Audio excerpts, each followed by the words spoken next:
Hello and welcome to my channel, Extremely Good Reviews. This is a My Thoughts on video. My thoughts on NXT UK from October 29th. So, we've got 3 matches on the card and there is an absolute barnstormer of a match on this card.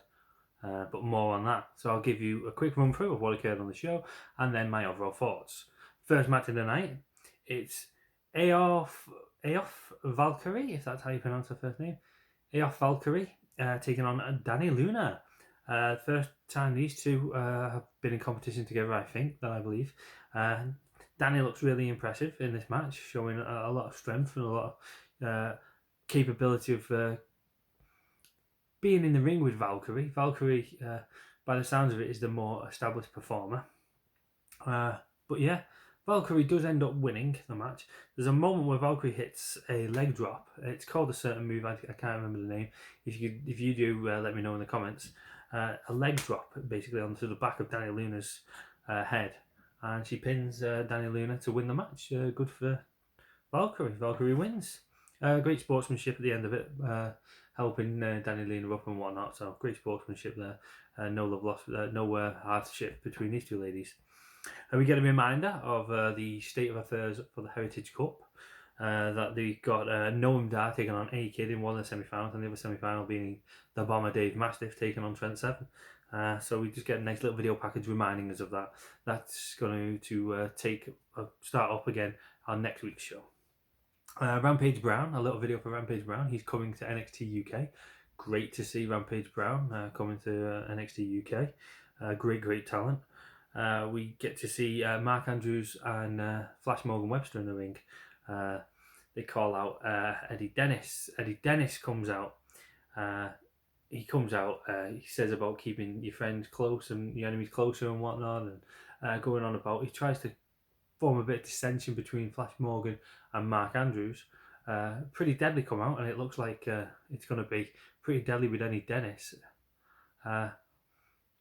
Like these three are going to take on Flash Morgan Webster and Mark Andrews, but the Hunt come out, and the Hunt end up getting in the ring, and looks like they're teaming with Flash Morgan Webster and Mark Andrews.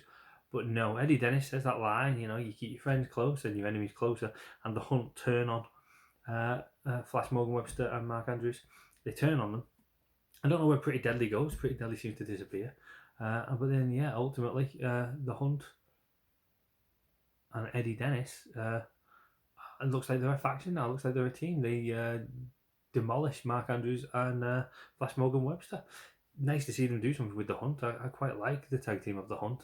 And I've been wanting to see more from them. So, yeah, this is it. Possibly, potentially. Piper Niven has her eyes still set on Kaylee Ray and the NXT UK Women's title. Pretty Deadly are backstage.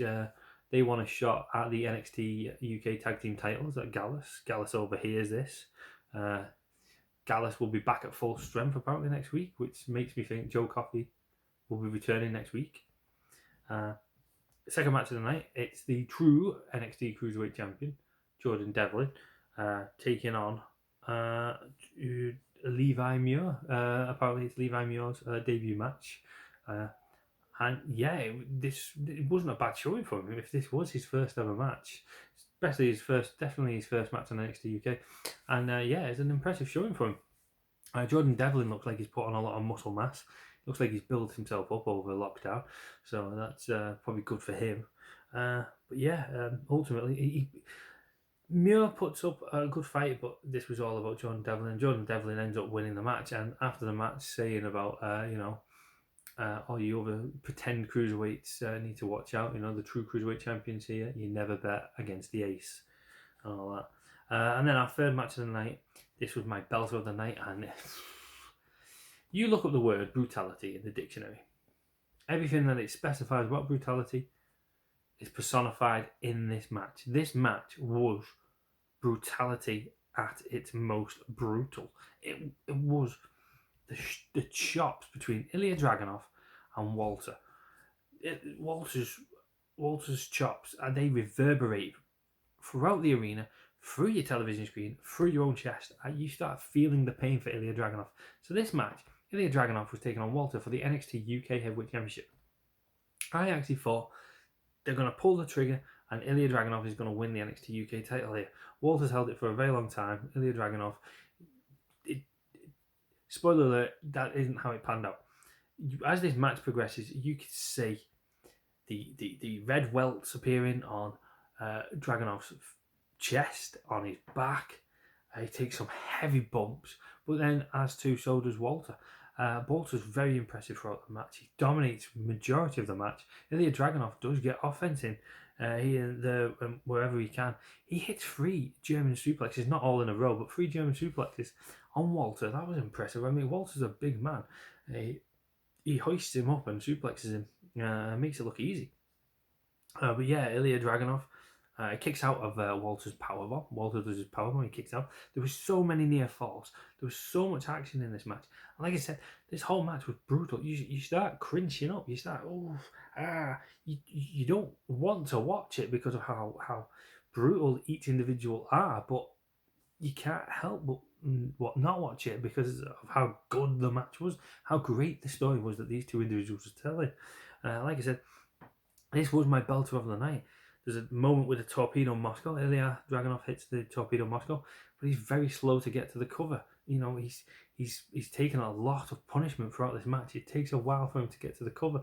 He only ends up getting a 2 count. Like I said, there were lots of near falls, lots of choke holds from Walter on Dragunov, trying to keep choking him out. Dragunov either escapes it by rolling up Walter, so he has to release it or get into the ropes or whatnot.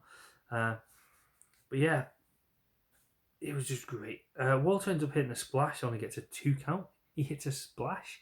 Like I said, Walter's a big man. He lands on Ilya Dragunov and he only gets a 2 count from that. But Walter ultimately does win the match, retaining his NXT UK title by locking in the sleeper. Ilya Dragunov will not tap. He refuses to tap. Throughout all the punishment that he has gone through in this match, it looks like he injured his neck. It looks like, you know, his chest is bleeding. And he refuses to tap. And he ultimately passes out, so the referee has to call it. Walter wins the match by making Ilya Dragunov pass out. But what a match this was! If you only could watch one match this week, I've not seen SmackDown yet or AEW Dynamite, but this is my match that I would say go out of your way to watch. This was a belter of a match. Tremendous showing here. Where these two individuals go from here, I don't know, because this seems like a peak. This seems like a top point. This is like a takeover worthy match. I don't know how they can go any further than this. I don't know how they can go and keep this level of brutality, this level of match telling, this storytelling going. I can only see it going downwards now between these two, so that would be unfortunate. So maybe it's time for a new program to start with a new individual for Walter and Ilya Dragunov, go their separate ways. But it would be a shame, because I do believe that Ilya Dragunov deserves to be the NXT UK heavyweight champion, especially after a show like that. He was tremendous, but as too was Walter. This was a great match. This was a belter of a match. Those are my thoughts on NXT UK. What are your thoughts? Let me know in the comments. Like this video, hit the subscribe button, and yeah, just drop me a comment. I just want to say thank you very much for watching. Stay safe and stay classy.